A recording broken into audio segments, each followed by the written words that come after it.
And try again. Hey, it's Phillipos with Leftcurv. I just want to talk about some stuff that's been going on this week and also things that I am into. Again, this is just insight, things that have worked for me, and most of this is paper gain, so nothing here is technically even truly worked, I guess you could say, right? Until I cash out, take profit. Nothing's financial advice, blah, blah, blah. Just showing you what I'm doing. So today, Drift pumped like 300%. Drift is a perpetual DEX on Solana. If you don't know what that is, learn on Twitter or learn just by reading or use AI to teach you really quickly. It's ELI 5 and AI.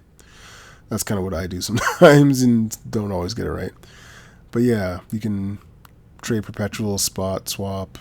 I think they got listed by an exchange in South Korea from some of the news at the bottom of CoinGecko, which is awesome.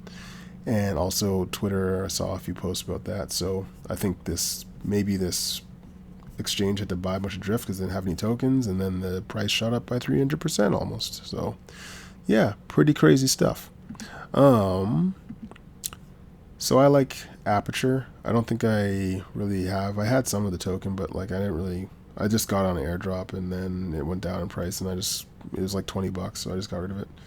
But yeah, they allow you to basically control your concentrated liquidity positions in these different dexes. So Aerodrome, which is awesome because they have a lot of volume going on. Aperture. I don't like Manta. Pancake and Uniswap though. So basically, yeah, you can automatically rebalance positions. You can just basically set your DeFi positions up for yield, how you want them to balance, how you want them to be ratioed, like the percentage of each. It's just really cool. They have limit orders, which is pretty sweet. I never tried this. I should probably try this. I need to fund the wallet so I can actually show some of this stuff. So maybe I'll do that in the next few videos here. I'll get on that when I get on it. But yeah, it's a really cool protocol. If you do concentrated liquidity stuff, then this is something that I think is really sweet. I heard that they don't even interact with they don't have control or anything. The only thing that they can do if somebody hacks this is they can send money back to the wallet originally. I don't know if that's true. It's something I heard. I don't know. I don't read code, so take a grain of salt. Maybe do some research. But that's Aperture. Grass, super cool project. People kind of fudded it and said that it was like a spyware. I completely thought the same thing when I was looking into it, and then I just decided I actually ended up getting a PC for free, like an old one out of a shop, and then it was working and running. It said it didn't work, and I just got it back up and going, and I put Grass on there, so none of my wallets are on there. But basically all this does is it's a desktop, it's a node. You just download a program, you run it, and it uses a small amount of your bandwidth to scrape the internet for data. So it can train AIs and sell to AI companies and different businesses around the world. I think they're currently at the peak. They're scraping almost, I think it's 80 terabytes a day. So when you start learning how AI companies train their models and how much they pay for some of this data, this thing has the potential to make a lot of revenue. So really cool DePIN project business. I think they're going to have some hardware stuff come out soon. I don't know. If they did, I would actually consider buying it because I like DePIN, and I somehow made money from a really sketchy DePIN project when I first got into crypto, which is funny. So it's kind of like paying homage. But I'd say check this out. They had a crazy launch. I got it as an airdrop, not a lot, and then I actually ended up buying more. I wish I didn't stake that Jupiter by accident, but whatever. And yeah, this is the performance so far. So from launch, they went down 60 something cents. If you got in, I was at work, couldn't do it, and I might not have anyways. But yeah, I think I got in 80 or something cents, and now it's trading at $3.35, which is awesome, right? So yeah, I think it goes up from here. Market cap's $816 million. I think it goes up, but just based on the amount of revenue. And I have some notes on it and stuff, so maybe I can do a bigger dive into this one. But Founders Doxed, which is a good sign, and it seems like a project that actually has like roots and legs. And once they're not actually just tapping into my network, stealing all my data, and they're gonna drain my wallets, like once that doesn't happen, I'll be pretty happy with this. So they're doing another season 2 airdrop right now. I can post my referral link, I guess, for that down here, and if you want to use it, great.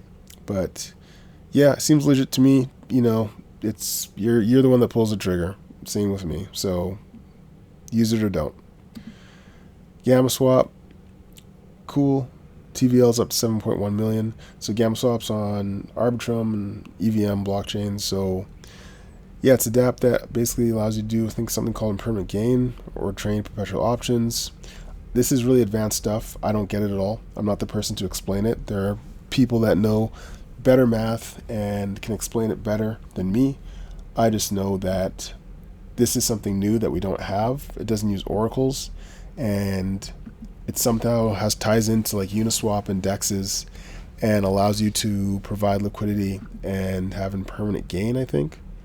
I don't get it. I don't know. Yeah, it's neat and it's new, right? New coin good.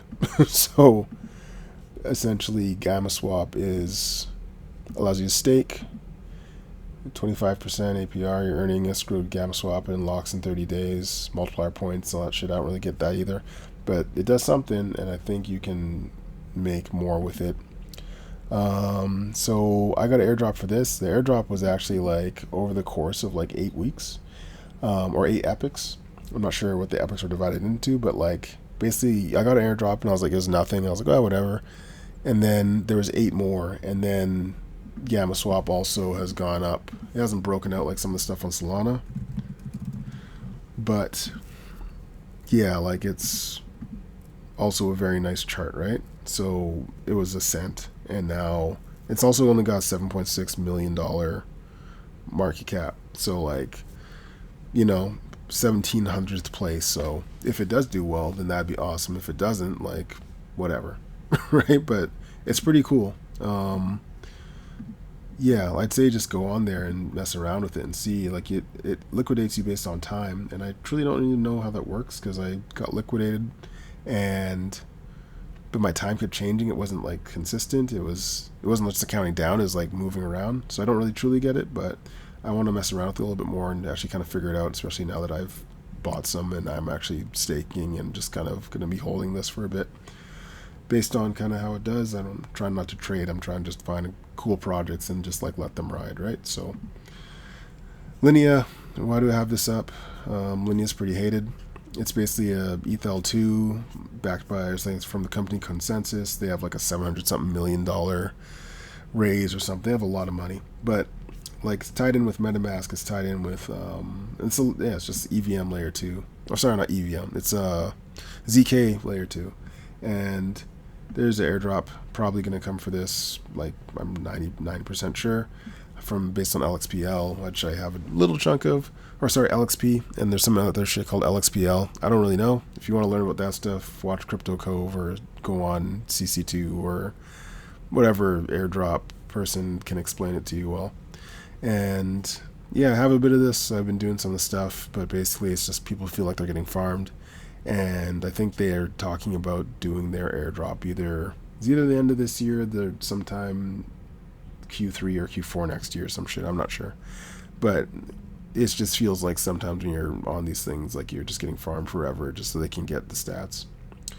But yeah, hopefully it's good, and hopefully people build projects on it, because I'm really hopeful that ZK technology is kind of the future of EVM stuff, right? So Pendle, interest rate markets, essentially, so you can trade interest rates. That's really cool. This hasn't been done before. This project has performed insanely well. I bought this a while ago. And yeah, it's just like, it's Pendle, man. Whew, that's lame. But yeah, like big, and they've been around since 2021. So, you know, $2, and then felt like it was death, and then resurgence. I saw a chart looked like this also. This Radium. So yeah, one of these, right? So it's just on its way. It's coasting 849. I think it has potential to go up pretty high and do really well this cycle. And people have been, it's been consistent, like bottomed 2022, and it's just been up only since then, right? So just to compare, like, so similar chart with radium, right? Doing well, 2021, been around for a while, crashed during the bear to like nothing. People probably felt pretty burnt and hurt. And then now it's back on its way right up, right? I don't own radium, but yeah, it's just, I just wanted to point out there's a similar chart. So that's something that kind of I keep an eye on sometimes too. Netmind, I don't even know really what this is. I bought it based on the newsletter. I bought at the top. My mistake. I didn't see it, and I was probably in an excited phase, and it's down a lot. But yeah, I'm just gonna hold it because that was my plan. It's just if I bought it later, I would have more, and I didn't. So that's the mistake you make, and you learn from your mistakes, and you keep making them so you can keep learning and keep growing and do better, right? But Netmind has something to do with AI. It's kind of my AI play. I think the narratives will come through and money will flow through the narratives probably a few times each or something maybe. So when that happens and they pump, then I hope that Netmind pumps. And if it does, then I'll probably sell most of it. But I think it's just like GPU infrastructure, so you can rent GPUs to train models, stuff like that. And then you can earn tokens if you have GPUs. So it's kind of like GPU mining again, like it kind of goes away and comes around, and then GPUs can be used for so much when it comes to crypto and stuff. So here we are, mine through GPU. Yeah, that's it. That's all I had. So I don't know why I even have this, though it's from earlier. Cool. Don't even have anything here. But yeah, projects that I like and things that are happening. Yeah, not financial advice. I hope this is of interest to somebody and maybe somebody learned something. But take care of yourselves and, spread good vibes and shit. Okay, cool. Talk to you later.